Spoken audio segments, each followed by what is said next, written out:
Alright. Siguro I'll be speaking for a lot of mentors din dyan. Na everyone wants to be able to play, diba? Lahat naman ng student or even teachers gusto matuto yung mga estudyante nila to play. Pero may mga bagay talaga na takes time eh. May mga bagay na hindi basta-basta nangyayari, no? Like learning, no? A lot of people kasi think na dahil sa nakikita nila sa social media, sa internet, na parang everything is quick, diba? Nakakalimutan na natin na may mga bagay that takes time. There are things that take time. Like learning a piece, no? Learning how to play, exactly. How to play properly. Hindi naman yan bigla-biglaan na lang na nangyayari, di ba? Walang instant, no? It will depend a lot on gaano karaming oras yung binigay mo, how much practice time, your understanding, gaano mo siya kabilis maiintindihan, di ba? So, don't be too hard on yourself kung nahihirapan kayo sa ngayon sa pagpa-practice nyo. Kahit may teacher na, di ba? Kasi kahit may teacher ka na, hindi naman porket nasabi niya na sa iyo yung alam niya or naibigay niya na sa iyo yung knowledge na i-impart na niya, magta-translate na agad yun. No? Skill building takes time.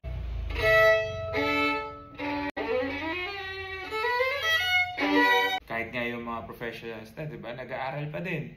No? Even concert artists, no? If you ask them kung gaano katagal ang preparation nila for concert tours, no? It takes them months, no? Wala namang instant talaga, eh, no? We're just so skewed with the perception that everything comes easily. Pero may mga bagay talaga na kailangan mong paghirapan. And through that hardship and struggle, dun mo maiintindihan na there's more to it than just, you know, the end part or yung pinaka-culmination niya, which is yung natugtog mo yung pyesa na gusto mo, no?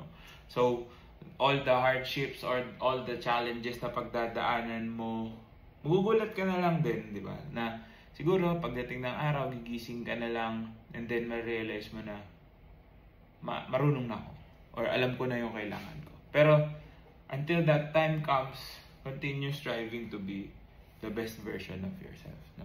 Kasi learning is not, there's no shortcut, no, in learning, and there's no shortcut in being good. Lahat tayo may pagdadaanan, and kailangan mo ma-experience, no? Yun, no? Sabi nga nila, you get a mentor para alam mo kung ano yung dapat mong gawin. Pero sometimes there are things that experience teaches you better, diba? Sabi nga, experience is the best teacher. So, just keep practicing para mas maintindihan yung ginagawa nyo. And make sure na huwag kayong susuko. Because the longer you pursue music, the better rewards you will get. Diba?